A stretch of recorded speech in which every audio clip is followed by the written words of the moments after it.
हिंदी साहित्य संपूर्ण घटना चक्र क्विक रिवीजन विद आरती शर्मा। दोस्तों, आपको मेरे वीडियोस पसंद आ रहे हैं तो इन्हें लाइक करें, शेयर करें, मेरे चैनल को सब्सक्राइब करें। साथ ही साथ मेरे वीडियोस के अगले नोटिफिकेशंस को पाने के लिए बेल आइकन को प्रेस करें। दोस्तों, आज हम करेंगे घटना चक्र का पार्ट 27 यानी 27। तो चलिए देखते हैं अपने अगले प्रश्नों को।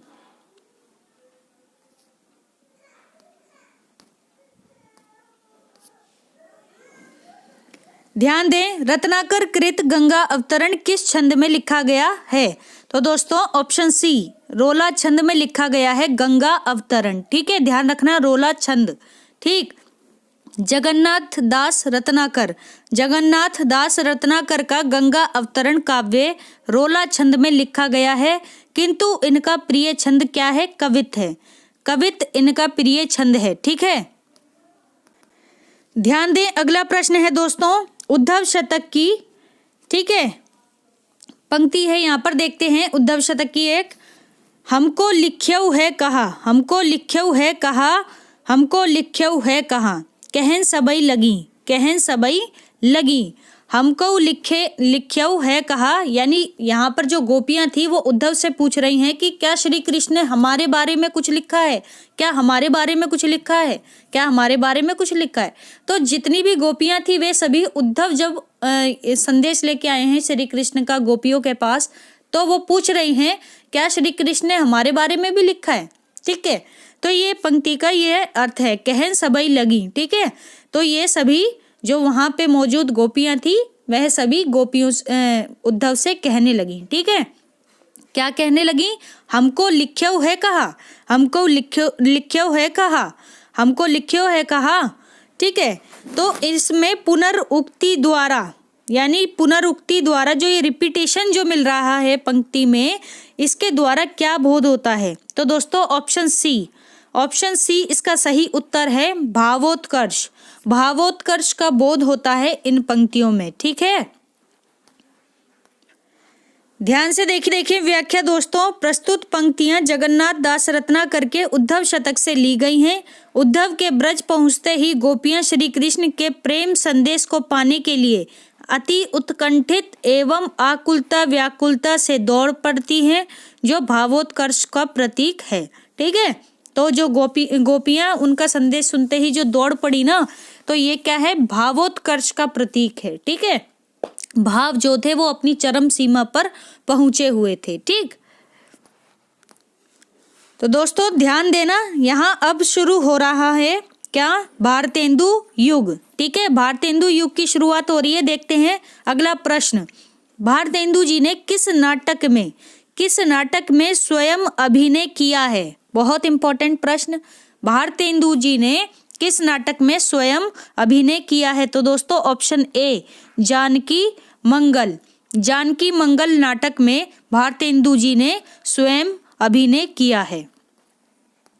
अगली पंक्तियां हैं दोस्तों, थोड़ी व्याख्या देखते हैं इस प्रश्न की।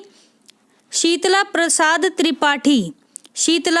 त्रिपाठी का जानकी मंगल नाटक है। ठीक है, शीतला प्रसाद त्रिपाठी थे, उनका एक नाटक था जानकी मंगल, जिसकी रचना 1868 में हुई थी। कब हुई थी?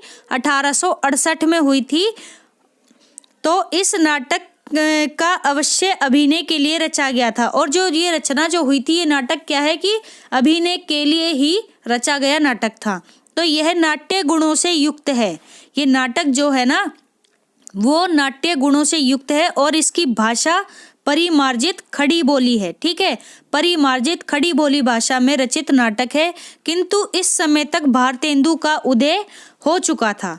लेकिन क्या है कि भारतेंदु जब ये नाटक लिखा गया 1868 में, ठीक है, ध्यान रखना, जबकि उनका जन्म क्या था? भारतेंदु का 1850 था।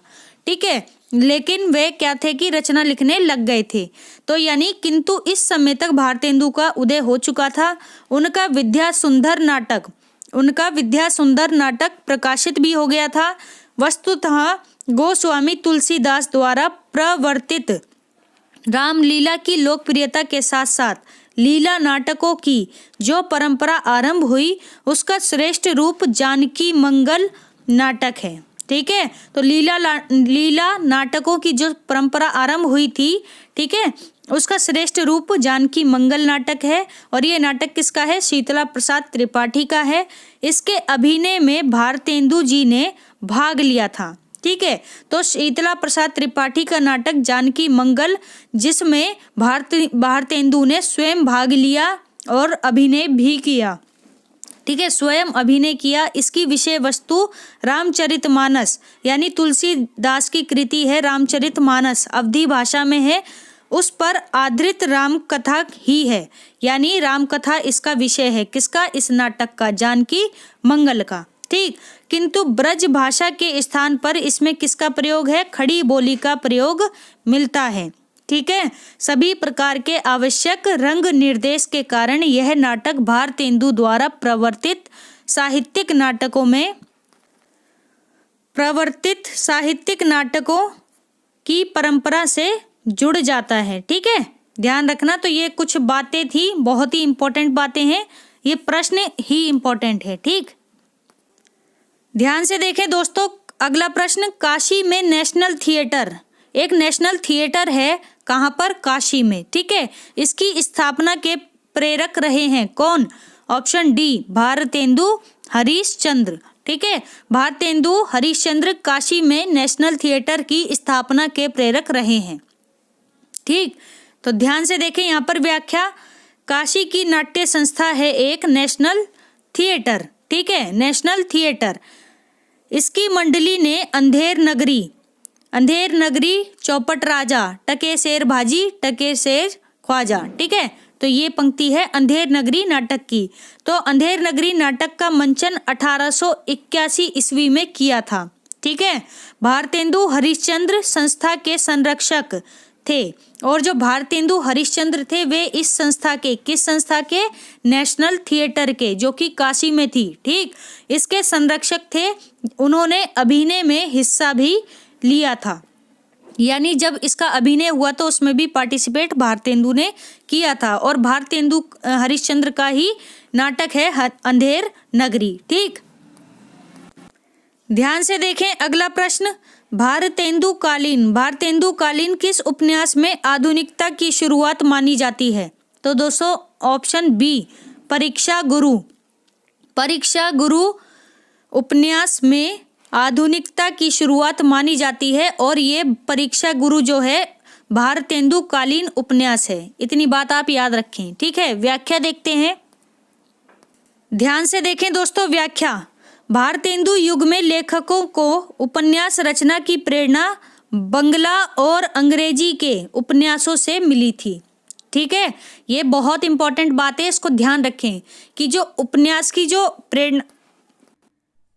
जो प्रेरणा मिली थी वो कहाँ से मिली थी? बंगला और अंग्रेजी के उपन्यास से। ठीक है, बंगला और अंग्रेजी के उपन्यास से, ध्यान रखना। अंग्रेजी ढंग का पहला मौलिक उपन्यास, ये प्रश्न आता है। ठीक है, अंग्रेजी ढंग का पहला मौलिक उपन्यास लाला श्रीनिवास दास का परीक्षा गुरु जो कि 1882 में आया था, इसे माना जाता है। ठीक है, तो अंग्रेजी ढंग का पहला मौलिक उपन्यास लाला श्रीनिवास दास का परीक्षा गुरु है, जो कि 1882 में आया। और इससे पूर्व, यानी कि श्रीनिवास दास से पूर्व, श्रद्धाराम फुलोरी ने भाग्यवती, जो कि 1877, ठीक है, श्रद्धाराम फुलोरी ने भाग्यवती उपन्यास की रचना की 1877 में की। ठीक है, और ये क्या है कि लघु सामाजिक उपन्यास है। कैसा उपन्यास है? लघु सामाजिक उपन्यास है श्रद्धाराम फुलोरी का भाग्यवती, जो कि 1877 में आया, यानी परीक्षा गुरु भाग्यवती के बाद आया। ठीक, तो सीक्वेंस याद रखें आप, जरूरी है। सीक्वेंस लगाने के लिए भी आ जाता है कभी कभी प्रश्न में। ठीक है, तो आगे देखते हैं। अतः स्पष्ट है कि भारतेंदु कालीन उपन्यास परीक्षा गुरु से आधुनिकता की शुरुआत मानी जाती है। लेकिन जो आधुनिकता की शुरुआत है वो परीक्षा गुरु से ही मानी जाती है। ठीक, अब देखते हैं 100 अजान एक सुजान जो कि 1892 में आया। कब आया? 1892 में आया। 100 अजान एक सुजान, ठीक है। बालकृष्ण भट्ट कृत चंद्रकांता, और एक है बालकृष्ण भट्ट का उपन्यास है चंद्रकांता, ठीक है, जो कि 1887 में आया। 1887 में आया, यानी कि इससे ये जो आया इसके बाद आया था 100 अजान एक सुजान। चंद्रकांता पहले आया था, ठीक है। और देवकी नंदन खत्री कृत उपन्यास है। यहाँ पर थोड़ी सी लाइन जो है इसमें गड़बड़ है, ठीक है। एक्चुअली क्या है, जिसने यहाँ पे प्रिंटिंग एरर है दोस्तों, मैं आपको क्लियर करती हूँ, ठीक है। 100 अजान एक सुजान बालकृष्ण भट्ट की कृति है, जो कि 1892 में आई थी, ठीक है। 100 अजान एक सुजान बालकृष्ण भट्ट का उपन्यास है, जो कि 1892 में आया। जबकि चंद्रकांता जो है किसका है? देवकी नंदन खत्री का उपन्यास है, जो कि 1887 में आया। 1887 में, यानी पहले देवकी नंदन खत्री का चंद्रकांता आया, ठीक है। उसके बाद 100 अजान एक सुजान 1892 में आया। इतनी बात आप याद रखें। फिर भी मैं आपसे कहना चाहूँगी कि एक बार अपनी पुस्तकों से भी इस व्याख्या को कंपेयर कर लें, क्योंकि मुझे यहाँ पर मिस्टेक लग रही है, ठीक है ना। बाकी आप भी एक बार देख लेना, और हो सके तो कमेंट बॉक्स में बता देना, ताकि दूसरों को भी इसकी मदद मिल जाए, ठीक है।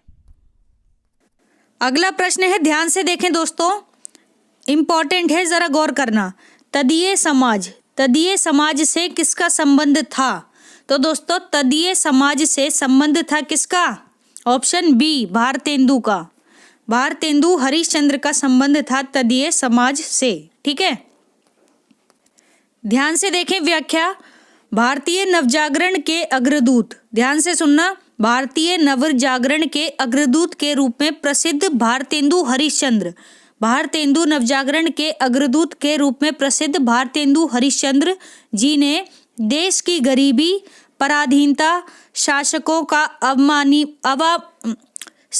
का अमानवीय शोषण के चित्रण को, फिर से सुने, गरीबी, पराधीनता, शासकों का अमानवीय शोषण के चित्रण को ही अपने साहित्य का लक्ष्य बनाया। किसने? भारतेंदु ने, ठीक है। यहाँ से आपको पता चलेगा कि जो आज़ादी थी ना, ठीक है, उसका बिगुल जो बजा था वो कहाँ से, मतलब शुरुआत कहाँ से हुई थी, ठीक है। तो सभी लोग अपने अपने लेवल पर जो थे वो प्रयास कर रहे थे, ठीक है। तो ध्यान से सुने चीज़ों को, बहुत ही मतलब रोचक है, ठीक। तो पराधीनता, ठीक है, उस समय देश क्या था? हमारा गुलाम था, ठीक। गरीबी भी थी, शासकों का जो था अमानवीय शोषण के चित्रण का, ठीक है, अपने साहित्य का लक्ष्य बनाया। वे आधुनिक हिंदी के पितामह कहे जाते हैं। कौन? भारतेंदु हरिश्चंद्र आधुनिक हिंदी के पितामह भी कहे जाते हैं। भारतेंदु हरिश्चंद्र हिंदी में आधुनिकता के पहले रचनाकार थे, आधुनिकता के पहले रचनाकार थे, जिन्होंने भारत की जो तत्कालीन समस्याएं थी उनको अपने साहित्य का विषय बनाया। ये बहुत बड़ी बात थी दोस्तों, क्योंकि लोगों में इतनी समझ ही नहीं थी कि हमें किन चीज़ों पर सोचना है, किन चीज़ों पर प्रतिक्रिया करनी है, वास्तव में हमारे जीवन का उद्देश्य क्या होना चाहिए। तो ये सारी चीज़ें जो शुरुआत हुई इनकी कहाँ से हुई? भारतेंदु हरिश्चंद्र के साहित्य से, ठीक है, साहित्य सृजन से। देखते हैं, उन्होंने वैष्णव भक्ति प्रचार के लिए तदीय समाज की स्थापना की थी। तो पूछा जा सकता है कि तदीय समाज के संस्थापक कौन है? तो आप बताएंगे कि भारतेंदु हरिश्चंद्र, ठीक है। और वैष्णव भक्ति प्रचार के लिए उन्होंने तदीय समाज की स्थापना की थी, वैष्णव भक्ति प्रचार के लिए, ठीक। इनका मूल नाम क्या था? हरिश्चंद्र। इनका मूल नाम हरिश्चंद्र था। उनकी लोकप्रियता से प्रभावित होकर काशी के विद्वानों ने, किसके विद्वानों ने? काशी के विद्वानों ने सन 1880 में, कब? सन 1880 में उन्हें भारतेंदु की उपाधि प्रदान की थी। भारतेंदु की उपाधि प्रदान की थी सन 1880 में। किन्ने? काशी के विद्वानों ने, ठीक है, ध्यान रखना दोस्तों। अन्य महत्वपूर्ण तथ्य देखते हैं दोस्तों, ध्यान दें। हिंदी साहित्य में आधुनिक काल का प्रारंभ भारतेंदु हरिश्चंद्र से माना जाता है। हिंदी में नाटकों का प्रारंभ भारतेंदु हरिश्चंद्र से माना जाता है। तो देखो किस किस चीज की शुरुआत हुई थी भारतेंदु युग में। आधुनिक काल का प्रारंभ हुआ, नाटकों का प्रारंभ हुआ, और भारतेंदु के नाटक लिखने की शुरुआत बंगला के विद्या सुंदर, ठीक है, बंगला के विद्या सुंदर जिसका समय है 1867 यानी 1867 नाटक के अनुवाद से होती है। ठीक है, तो बंगला का एक नाटक है विद्या सुंदर, बंगला के नाटक का अनुवाद किया, ठीक है, भारतेंदु ने विद्या सुंदर नाम से। ठीक है, 1867 में था ये बंगला का विद्या सुंदर नाटक। ठीक है, इसका अनुवाद किया था भारतेंदु हरिश्चंद्र ने, ध्यान रखना इससे हुई थी। ठीक है, नाटक लेखन की शुरुआत। ठीक, उन्होंने सन 1868 में कवि वचन सुधा नामक पत्रिका निकाली। कब निकाली? 1868 में, यानी कि 1868 कह रही हूँ, 1868 में यानी 1868 में। ठीक है, बाकी 1876 में, 1876 में, 1868 क्या है? कवि वचन सुधा नामक पत्रिका का समय है, जबकि 1876 क्या है? इसमें हरिश्चंद्र मैगजीन निकाली गई और फिर बाल बोधिनी नामक पत्रिकाएं निकाली गई। ठीक है, पहले क्या? सबसे पहले कवि वचन सुधा 1868 में, फिर 1876 में हरिश्चंद्र मैगजीन, और फिर क्या निकाली गई? बाल बोधिनी नामक पत्रिकाएं निकाली गई। तो इतनी बातें आप जो हैं ध्यान से समझ लें। तो इस तरह हम कह सकते हैं कि तदीय समाज के जो स्थापक थे वो कौन थे? भारतेंदु हरिश्चंद्र थे। तो दोस्तों हमारा आज का वीडियो यहीं समाप्त होता है। Thanks for watching. अगर आपको मेरे वीडियोस पसंद आ रहे हैं तो इन्हें लाइक करें, शेयर करें, मेरे चैनल को सब्सक्राइब करें, साथ ही साथ मेरे वीडियोस के अगले नोटिफिकेशंस को पाने के लिए बेल आइकन को प्रेस करें। धन्यवाद दोस्तों।